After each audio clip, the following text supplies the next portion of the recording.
Hello, hello, hello. Welcome and happy Friday. I am excited for today's episode. Today, I am talking with Lorraine Connell, right? She is a distinguished expert in teen leadership coaching and author of A Teacher's Story: How One Act of Leadership Inspired Many, and Your Voice Matters: Uncovering Your Unique Leadership, a Leadership Workbook. She is the founder of Peers, Not Fears. With over 2 decades of experience in education and leadership development, Lorraine specializes in cultivating leadership skills in our youth through intentional, research-based programs. She challenges the notion that leaders are born, emphasizing the power of practice, resilience, and deliberate growth.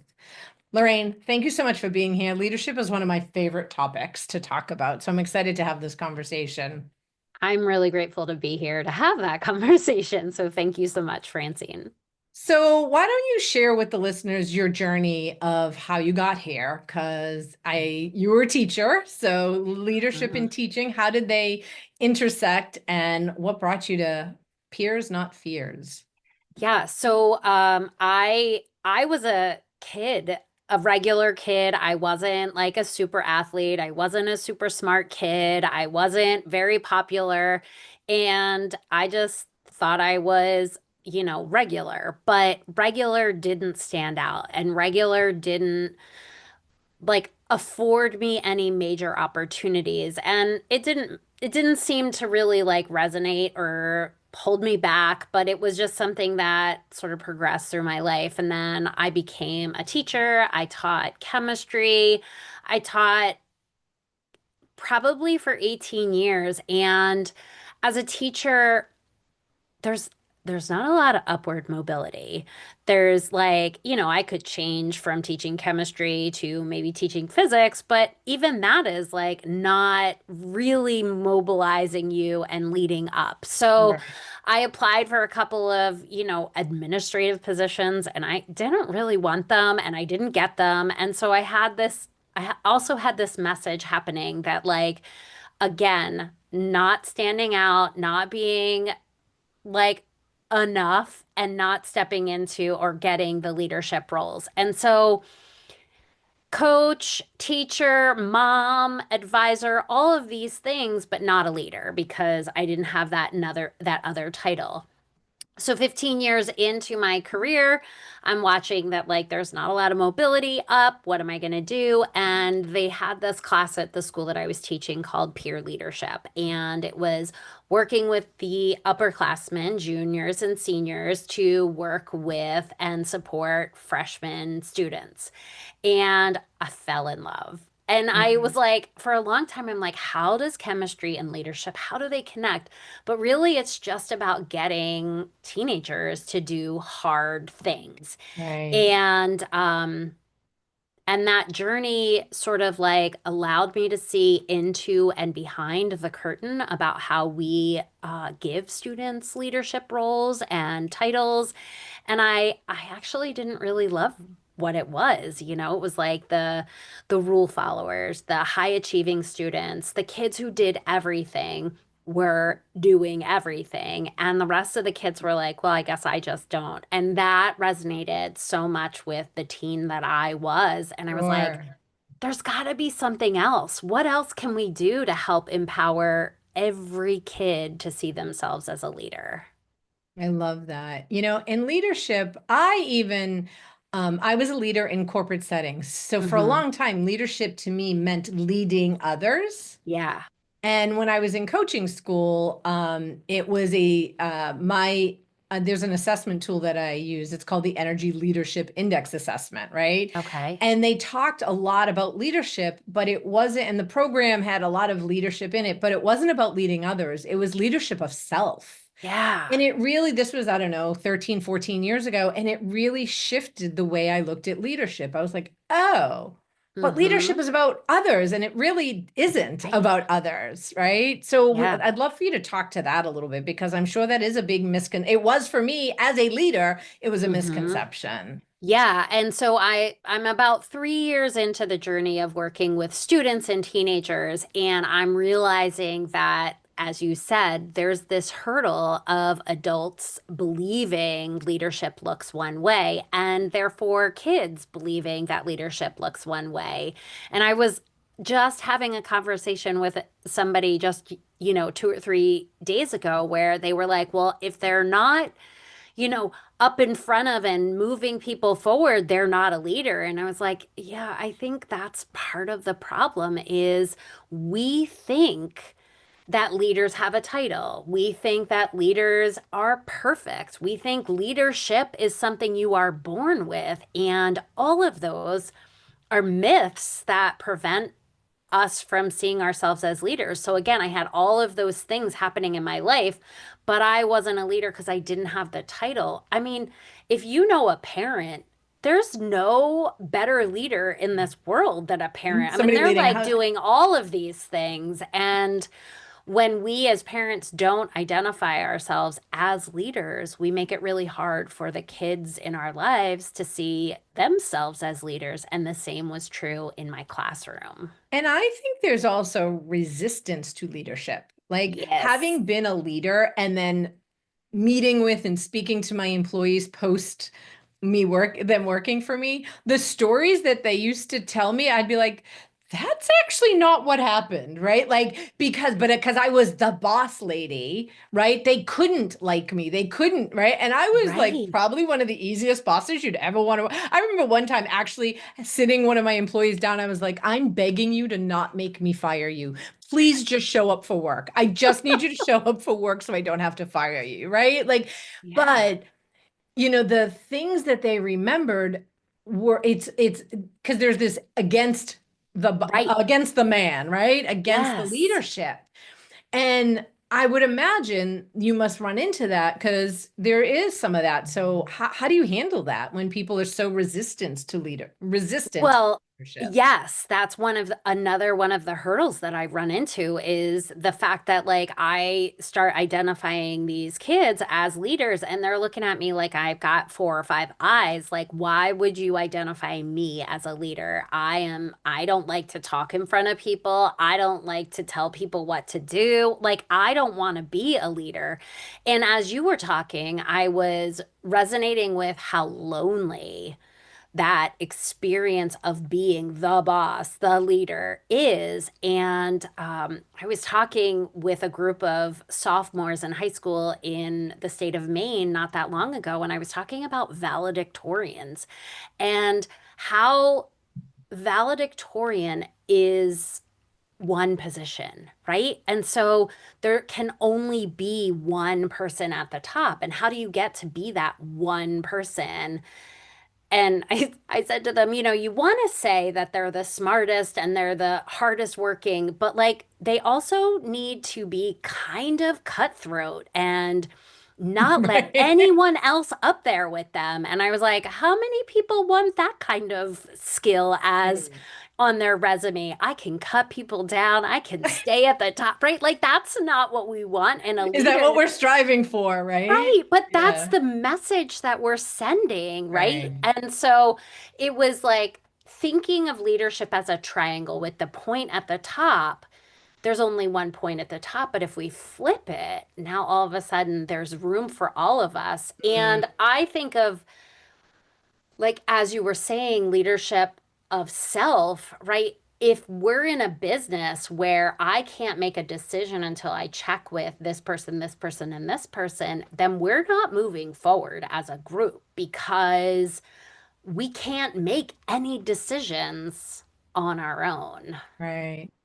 And, for me, like I loved being a leader and helping develop my team. Yeah. But you're right, it was lonely because to me, connections is one of my top values. So I want to connect with everyone. Yes. But there was that, like, oh no, for those Right. listening, I put my hand up, right? No, no, stay away because you're the boss. But I was like, but I'm just Francine and I really like you and we could be friends outside of this. Now, I had really good boundaries, Yeah. right, as a leader because I had to respect that, but I really liked most of my staff as humans, But there was this, yeah, but you're the boss, Mm-hmm. right? I was Mm-hmm. never the human, the Francine.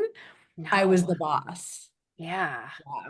Yeah, it's just such an interesting situation when we put people in leadership positions and give them a title and then all of a sudden take all the supports away from us, right? And we do that very much in with teens and students in schools, right? So I think of the kid who is the student council president or the captain of a team who makes a mistake. Mm, What do we do as a school when we see our role models making these mistakes? Well, right, we continue to use them as a role model and we strip everything from them. So I am watching this happen and I'm like, well, I already know I make mistakes. So there's no way that I'm going to try to be a leader. And actually that comes back to a thought that I had earlier when you were asking me.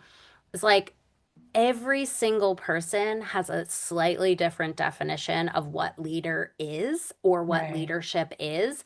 And so it's no wonder, to me, it's no wonder that we aren't seeing kids step into leadership and we're not seeing a lot of adults step into leadership because it's scary. It has this really heavy load and responsibility, and we're not even really sure what that responsibility is because your definition of leadership may be different than mine. And now I'm like leader, and I've got to adjust and like know what you're gonna assume my job is. And it like goes back to you saying like my employees saw things in a very different way than I did. Right. Right. I'm curious. I think I have my own take on this, but I'm curious what your answer is. It's kind of a two-part question, I guess. Okay. Do you think everyone can be a leader or is a leader? And what's the difference between good leadership and bad leadership? Yes, the answer to the first question is everyone is already a leader because you make decisions, and that honestly, that is the only requirement to make to being a leader because we're leading, as you said earlier, we're leading ourselves. And so when we make a decision, we're taking ourselves in one direction or another, and that's That's leadership. leadership. Okay, I love that. I So love that distinction. If you can make a decision, you're a leader. yeah, and then the rest of those qualities that makes you a good leader, they're all skills just like leadership is. Right. So if I want to be the kind of leader that talks in front of large groups and I'm like, well, I can't do that, so I guess I'm not a leader. Well, you just got to start practicing. And the more we practice, which is why the programs that I'm offering and the work that I'm doing with teens is so powerful, is I open those opportunities to learn the skills without the role model consequence that comes with it. And again, this is like re-educating adults that I don't know if you know any teenagers, but they make a lot of mistakes. And so if I'm we're going to gonna, my niece's graduation tomorrow, and her older brother is turning 20 soon. So I'm around teenagers a lot. yeah, Yes. well, like we make tons of mistakes. And so we're asking our leaders with titles in high school, But they're also resilient, right? I mm, don't think and maybe this is my own misconception, right? Because I work with women entrepreneurs, and yes, there's so many fears around making mistakes and stories we tell ourselves yeah, about the mistakes that we make, and we're a failure and we're not successful and blah, hmm blah, blah, blah, blah, blah, blah. And I think teenagers are just much more resilient. They make a mistake and they go, all right, move on, move on, yes, yeah, right? My niece who just turned 18 a few months ago, she graduates tomorrow, and like to see her bounce back and like nothing phases her, mm, right? Like my sister's like she actually got her superlative was will become famous that's because amazing. she is like nothing but phases her. She will fight any cause that is true to her heart and just doesn't even phase herself, Mm, right? hmm Um, and I think of, myself at 18, maybe I was like that. I don't know that I was, and it took a Yeah. lot of work to get myself to be like that at this age, Yeah. right? Yes. And it's definitely a like a different resilience feels like it's out in the open where, my generation, we were all like quiet about the failures and quiet about, coming back from a mistake.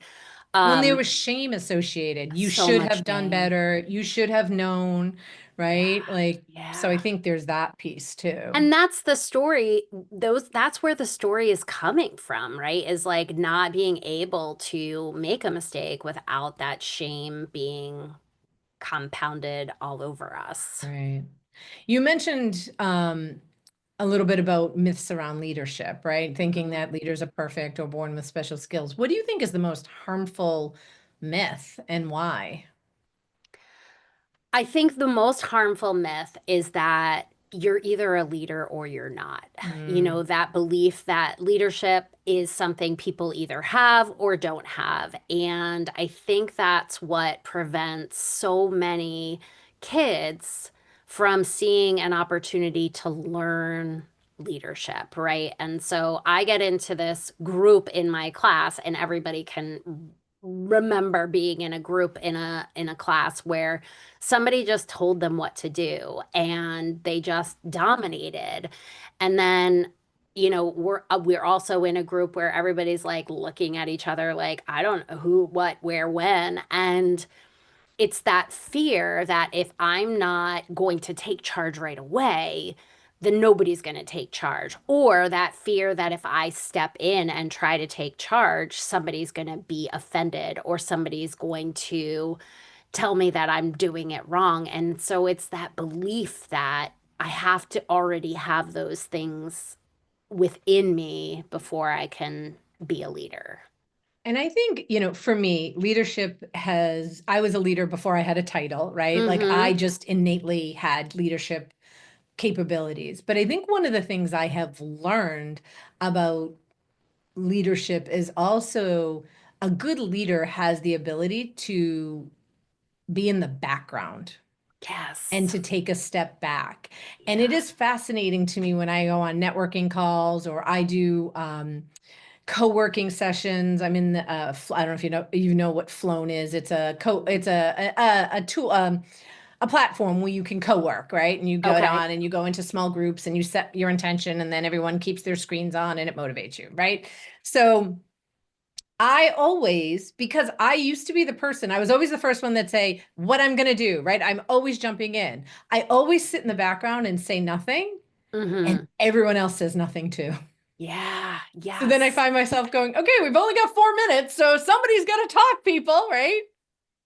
So Yeah. It even is in the day interesting times when I'm how, trying not to be a leader, yes, yes, yes. And that like that feeling of like, okay, well, when is somebody and wondering like what is happening on the inside of other people's right, minds. right. Like, because you know why you're in the breakout room, right? Like, there's usually clear directions. And I'm very like, we got shit to get done. So, all right, we've Yes. got 4 minutes and let's Get just started. get Yes. done, right? Um, I'm curious. So you mentioned in your book that you talked about one act of leadership can inspire many. Can you Hmm. share one of your favorite stories from that book and Oh my God, yes. I often have a hard time deciding which is my favorite, but I and usually they can lean. change. Your favorite I stories know, can I change. know, I know mine but I do. usually lean into the one that is so very powerful. This one student she had special needs, very high needs in learning, and her ability to communicate was the biggest challenge, right? Like we couldn't really understand what she was saying, and she was often really shy until you got to know her. And then she was like all spirit, Then you all couldn't shut her positive, up. all fun. And she asked to be part of the student leadership group. And this was before I started to really like see opportunities for all students. And I was really hesitant. And so when she didn't show up for the group interview, I was like, phew, I'm off the hook. I don't have to have her be a leader. And then the next year she came around and she asked again. And by then I had like sat with this discomfort and like recognizing my bias for about a year. And I was like, if she wants to be a leader, who am I to say no, right? Right. Who am I to be this person that holds the ball or the barrier away from her? So I engaged with the people that were working directly with these students, and we talked about how we could incorporate her into the leadership program, and we ended up making her a liaison. So she would come to the student leadership class that we ran, and she would engage and she would teach us activities and things. And then we would go and work with her in her classroom, and she would be the liaison. She would just bring both groups of students into the same world. And she worked with one of the student leaders to create a basketball game with Best Buddies, which is a unified sport where you have students helping other students with physical, mental, and emotional needs play a sport, and they competed against the faculty. And the stands were full. And quite honestly, one of the best experiences of my life because Nice. I realized in that story that I was the barrier, Ooh, and if I'm the barrier, then how is that student going to progress? And so right. yeah, it was like really defining and hard, but one of my most proud Right. decisions eventually. Yes. Yeah. Um, I'm curious. So I had a similar situation in a work environment where I had this employee that was, I mean, she broke every rule there was, and she was finally on a last final written warning, or you're Mhm. getting fired, right? And it's what turned her around, and she became, came to work, and then I promoted her.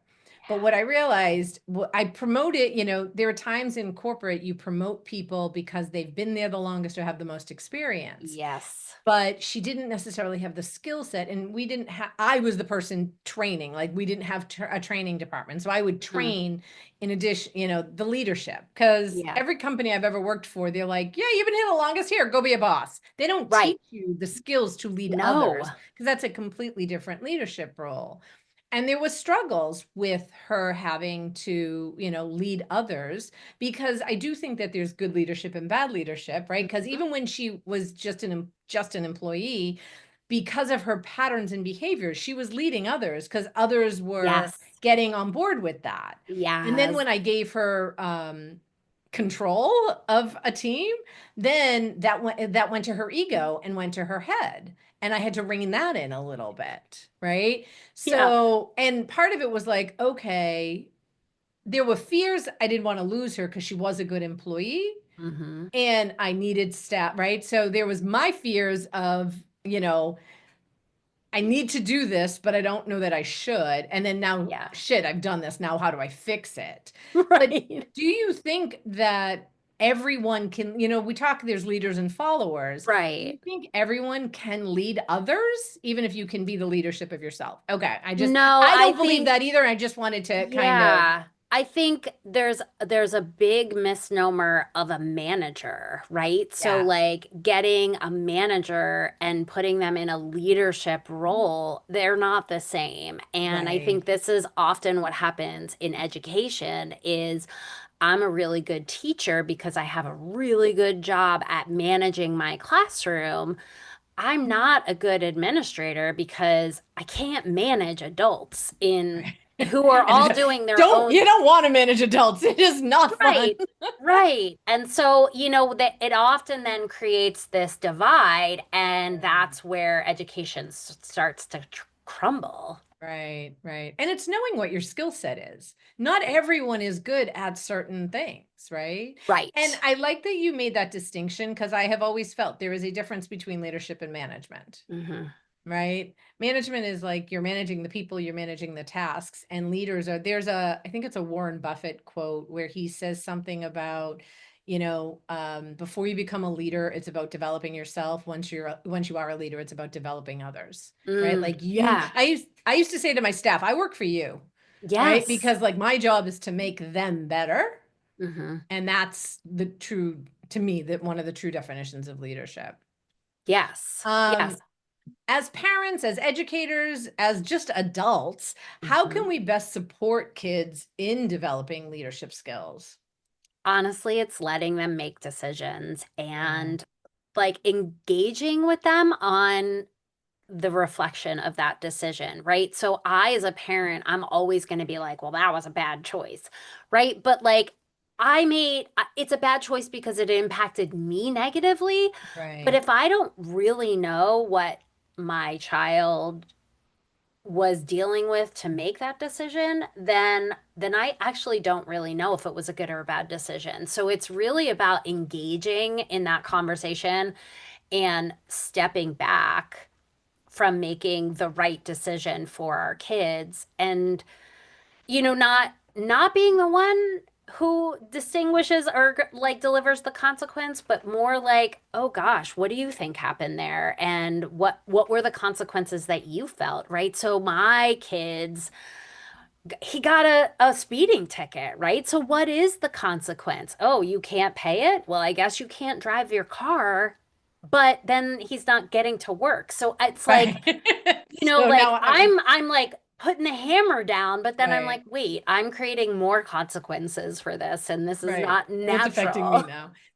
I'm curious, do you like, I do not have children, so let's just be clear when Okay. I say this, but a lot of my clients have children, I have a niece and nephew. When you're witnessing your child or a child making, teetering on the edge and getting ready to jump off the building, do you let them plummet and hit the ground? Or how do you Yeah. let them make those decisions, but without really hurting themselves, right? And I'm not Yeah. talking Well, necessarily physically, but like as the example, right? yeah, I think for me, with the work that I do, is I like to plant seeds before they're a full tree, right? So, like, I like to pose a question of something that I think is probably going to happen, right? So, I have these conversation starters for teens and tweens is like, okay, you've been invited to two really great events. You can't go to both, so you're going to go to one. How are you going to deal with not going to the other one? Are you going to lie to that person, right? So like we're having these conversations rather than in the moment Okay. having to jump off the bridge or not, right? So it's about planting those seeds and like having giving them more tools for when things happen like For when that. they happen. I like that. What are some simple everyday ways that we can challenge children to really step into their leadership? Yeah, I think one of the activities that I love to do with kids is identify the different zones of comfort. So we hear all the time, step outside of your comfort zone. And it's like, okay, great, but like what does that mean? Or what is that? And so there's three real zones, the one where you're comfortable, the one where you're being challenged, and the one where you're in fight or flight and it's panic. And so really trying to acknowledge and recognize and talk about what those zones are for each other and realize that like something that's really easy for me is not easy for the other person. And if I'm with my peers, communicating that information to my peer and learning that we're all different and realizing that. And now I have common language and say, like how much of your day did you spend in your challenge zone? What did it feel like to spend a lot of your time? I also like talk to kids about what it feels like to be uncomfortable. So if you put your hands together naturally, that's comfortable. But then if you switch them, it feels a little bit weird. But if you hold on to that long enough, it actually feels comfortable again. And so it's like, I'm going to steal that because I talk to my clients all the time about being in the uncomfortable. So often we don't want to step out of our comfort zone because it's uncomfortable, it's vulnerable, it feels icky. But once we can get on the other side of that, it does become more comfortable and we're okay with it. But I yeah, love that. Yeah. My husband and I, when we walk, like we have a way that we hold hands. And if we're on yes, opposite sides, I'm like, oh, we're on the wrong side. Okay, let's just sit and walk like this until it's not, right. uncomfortable. Right. Yeah. Well, and the idea of like, okay, well, there is too far, right? So there is a zone in which it's uncomfortable to the Right. point where you're in anxiety mode. And Yeah. so identifying how it feels to be uncomfortable and before it becomes like anxiety producing. Right. And again, with clients with teens, it's like there's a baby step that you can take before it gets too big. So if I'm not comfortable going to a networking event, right? I feel uncomfortable going.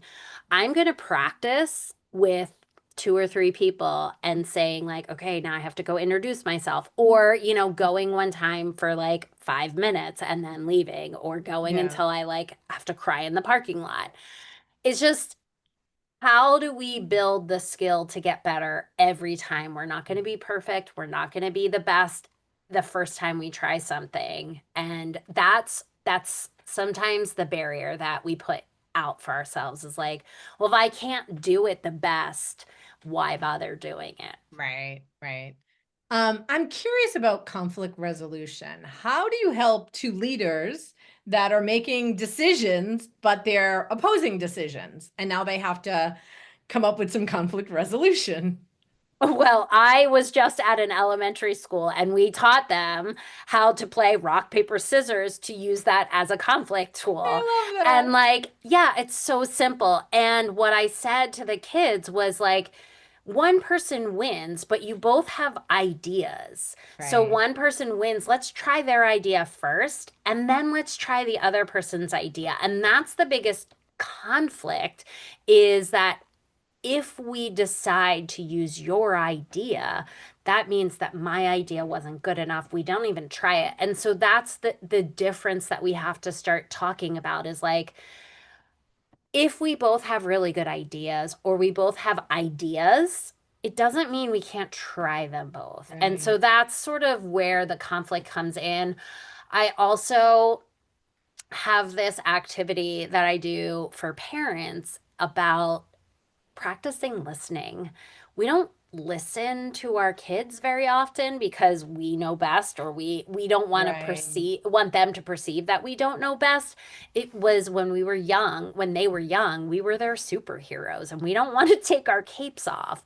But they right. know we're not wearing a cape anymore, so we just look like fools, but we're trying to keep the facade up. So what I like to talk about with parents is opening the conversation where they get to talk, the teen gets to talk.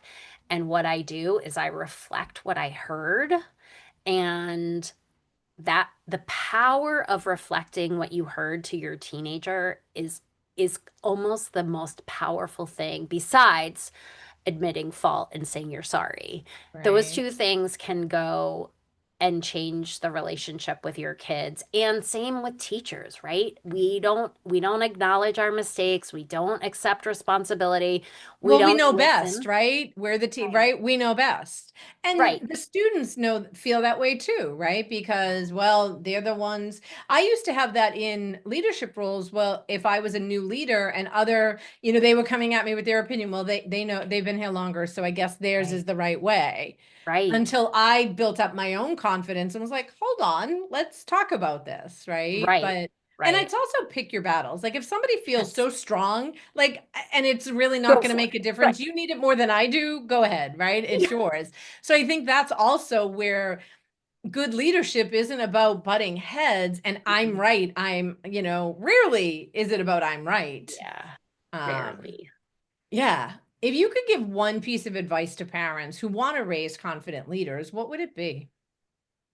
That confidence is something that grows. Mm, So, if you're labeling our children as shy or labeling them as difficult, remember that they carry that label, and help them, give them some small steps, right? So, if I want to be confident, how do you want to be confident? And let them make a decision and talk to them about that decision, and like empowering them is the first step, right? yeah. And taking away the control that I have, taking away the decision making that I'm always doing, letting them make a mistake, letting them make a decision, and being there to support them. That's the tool that I would use as a Well, parent. and I think it goes back to what we were talking about earlier. Like we grew up with shame, right? So like Yeah. being really careful of your words. with Yes. them, right? Like really recognizing, I work with adult women and I'm reprogramming the things that were told to them when they were children, Yes. right? Because Yes. they were told, well, you shouldn't have done this, or, why are you like that? And those are things that they carry into their 40s and 50s. And now they're trying to figure out what's wrong with them when in fact, Yeah. nothing. It's just Yeah. somebody made a comment that really just hit home and has stuck with them. Yes. I Yes. find it like when I hear people talk to their kids, I'm like, they're going to be in therapy over that one, or they're going to have a coach because of, and it's so benign. The parents aren't intending to, but No. it hits in a way that we just don't even realize. Yeah, 100%. And I host a podcast where I talk to individuals about their teenage experience. Yeah, And so much of those experiences are translated into the work that the people that I'm interviewing, which are leaders of today, that's the name of the podcast, Leaders of Today, Teens to Titans. And so much of the powerful work that these leaders are doing stems from something that happened to them in high school. 100%. Yeah. I mean, I can look at a same situation when I was a teenager versus an adult, and I'm like, that wasn't that bad. But when I've done, like, I tap in, I do some inner child work, my 15-year-old completely disagrees with what my adult person thinks, right? Yeah. Because we Yeah, and you're just, coming on the podcast too, right? I So think I'm so. I'm Yeah, I think excited we're scheduled. to Yeah. find out how that work is Yeah. connected. Yeah. So where can listeners connect with you and learn more about Peers Not Fears or your programs? Yeah. So I'm on most social media platforms at Peers Not Fears, all one word. And my website is peersnotfears.com. And yeah, And just all that's going to be in the show. We'll have all that in perfect. the show Yeah. notes So too. just come So find me. My books are on Amazon. My podcast is on all the podcasting platforms, but really great stories of people persevering and being resilient. love that. So I always end by asking this one question. What Mm. is something you live by that you want to share with our listeners? I live by empowering others. And Mm, when I discovered that that was what I lived by, everything changed for me. I just felt like all the doors opened. I love that. Oh, this has been such a great conversation. Thank you. So I always end by pulling cards. Well, pull the cards before. So I have three cards in front of me, and I'm Okay. going to invite Lorraine and anyone who's listening. And if you're driving, don't do this, but maybe just close your eyes for a moment and just take a deep breath. And I have three cards. I have left, center, and right. And just choose a card. And Lorraine, whichever card comes to you, let me know. Left. Left. All right. And these are my magical unicorn deck. And the card on the left is happy thoughts. To feel happier right now, think about a memory or something else that makes you smile. Mm. Hmm. If you chose the center card, brothers and sisters, to get along with others, see the love and the best within them. Mm. And if you chose right, healer, you have the power to help and heal others. And isn't that what a leader is, right? That Yes. is the true definition of leadership. I love it. Oh, Lorraine, this is such a great conversation. Thank you so much for being here. Yeah. Thank you so much for having me. This was great. And for those of you listening, thank you for being on this journey with me towards a more enlightened and fulfilling life. I really hope that today's episode has inspired you to embrace your inner wisdom and navigate your path with a renewed sense of purpose. Remember, transformation begins from within. Take a moment each day to connect with your higher self and really trust that the universe is guiding you towards your highest good. If you found value in today's episode, please subscribe, leave a review, do all the things so that we can help support others in their journey. You can stay connected with my community and Lorraine's. All of our show notes, all of our info will be in the show notes. And until next time, continue to shine your light and walk in peace and love. I am Francine Terrell, and this has been Effin' Fridays with Francine. Lorraine, thank you so much for being here. Have a great day.